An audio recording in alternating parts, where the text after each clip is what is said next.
Bismillahirrahmanirrahim. Assalamualaikum warahmatullahi wabarakatuh. Kembali lagi dalam perjalanan Abu Sirih. Pada kesempatan kali ini kita akan membahas tentang hakikat zikir. Seorang teman berkata kepadaku, sudah banyak zikir yang kubaca, sudah kuhafal seluruh maknanya, dan ada yang telah kualami keajaiban karohmahnya. Hanya satu yang masih terasa kurang bagiku. Mengapakah dalam berzikir aku masih belum dapat merasakan dekat dengan Allah? Seolah-olah Allah itu jauh daripadaku dan aku jauh daripadanya. Seperti ada batas atau hijab pemisah antara aku dengan Allah. Konflik persoalan ini terus bermain di dalam pikiranku, sehingga terbawa-bawa ke klimaks batin yang amat membingungkan tanpa ada penjelasan.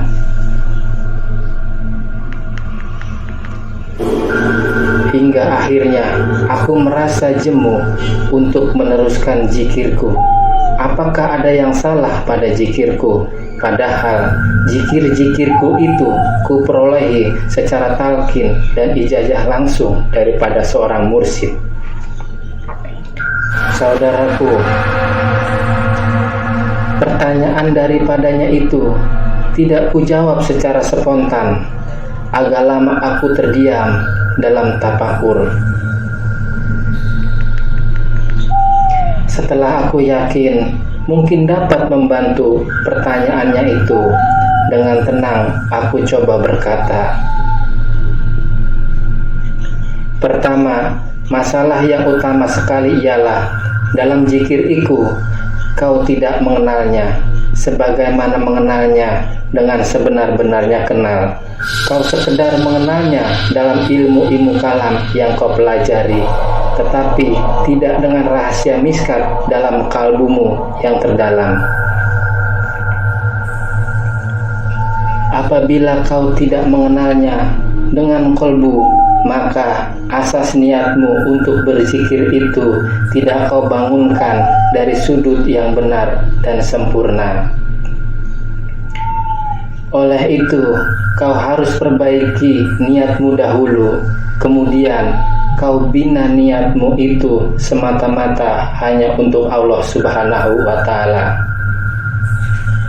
Saudaraku, setiap ibadah itu seharusnya dibangunkan atas dasar tauhid dan takwa, dan bukan karena mendambakan ganjarannya. Sewajarnya seorang yang berzikir harus berada di makom yang ikhlas. Kedua, apabila kau tidak mengenalnya melalui miskat kolbumu, maka zikirmu itu bertindak atas kemauan nafsumu sendiri.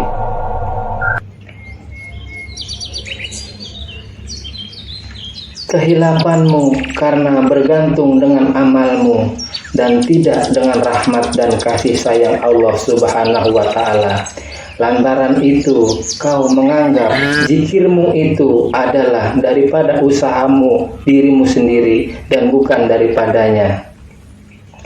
Ketiga, kau beranggapan ketika kau berzikir bahwa kaulah yang mengingati Allah dan Allah itulah yang kau ingati. Lantaran demikian, sebenarnya kau tidak berserahkan dirimu sepenuhnya kepada Allah Subhanahu wa Ta'ala. Tiada sifat tawakal dan ridomu kepada Allah dengan sebenar-benarnya ridho. Bagaimana mungkin kau dapat dekat dengan Allah selagi kau belum berserah diri kepada Allah Subhanahu wa Ta'ala? Keempat, sesungguhnya tiada yang mengingati Allah melainkan Allah. Tiada yang memuji Allah melainkan Allah. Dirimu hanyalah bekas penjahiran Allah. Kau sebenarnya tiada, kosong semata-mata. Kau bukanlah kau sebenarnya. ketika kau berzikir, sebenarnya bukan kau yang berzikir, tetapi Allah lah yang berzikir, memuji zatnya sendiri. Kau sekedar hanya menjadi alat pilihannya. Suara zikir yang melantun keluar daripada lisanmu adalah sebenarnya suara Allah.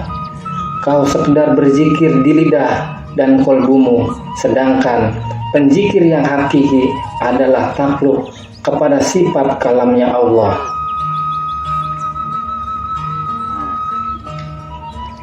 Gema zikir yang menerawang dalam batinmu adalah sebenarnya kalam Allah. Sayangnya kau tidak menyadarinya karena tidak mengenalinya bahwa dialah hakikat di balik sesuatu. Kelima, janganlah kau berzikir dengan tujuan zikir karena zikir, sebab ini akan membuatmu terperangkap dan terpesona di makom yang akan memperlihatkan berbagai macam keajaiban karomah. Tetapi ini jugalah yang akan menghambat perjalananmu dalam berhubungan makrifat dengan Allah. Acuhkanlah tentang keajaiban-keajaiban zikir yang terutamanya boleh mendatangkan pujian dan gelaran orang kepadamu sebagai wali misalnya. Berzikirlah daripada Allah, dengan Allah, kepada Allah, bersama Allah, untuk Allah dan demi Allah. Tutuplah rapat-rapat pintu bibirmu agar zikir itu tidak kedengaran oleh siapapun. Bahkan malaikat yang bertugas mencatat amalmu pun tidak tahu di manakah munculnya zikir itu.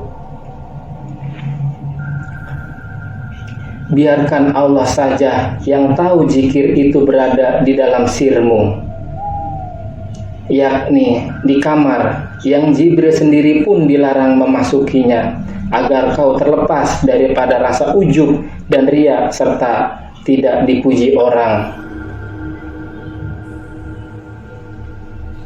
Keenam, jika kau telah dapat menjalankan zikir atas rasa ikhlas semata-mata karena Allah dan Allah ridho kepadamu, ketahuilah bahwa ikhlas itulah tauhid yang sebenarnya. Allah sendiri yang akan membimbingmu dan mengajarkanmu zikir yang khusus, yang hanya kau saja yang mengetahui tentang rahasia zikir itu. Dimanapun zikir itu tidak diajarkan atau diketahui oleh orang awam, sebagai sarana untuk kau bertemu dan mengenal dan bersama dengannya. Ketujuh dan terakhir sekali, ingatlah apa yang kau katakan ini. Tinggalkanlah semua dunia dan akhirat dan bersamalah hanya dengan Allah dalam setiap saat. Kau harus mematikan seluruh wujud dirimu. Selagi ada wujud dirimu, maka zikir hak ini mustahil dapat kau lakukan dengan sebaiknya.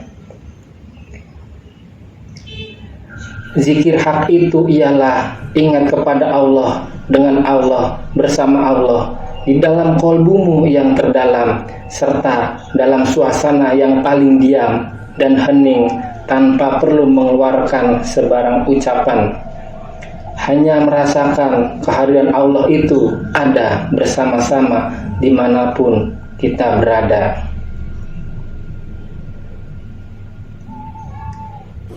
Kau akan dapat merasakan bersatu dengannya, seperti terbakarnya besi ke dalam api.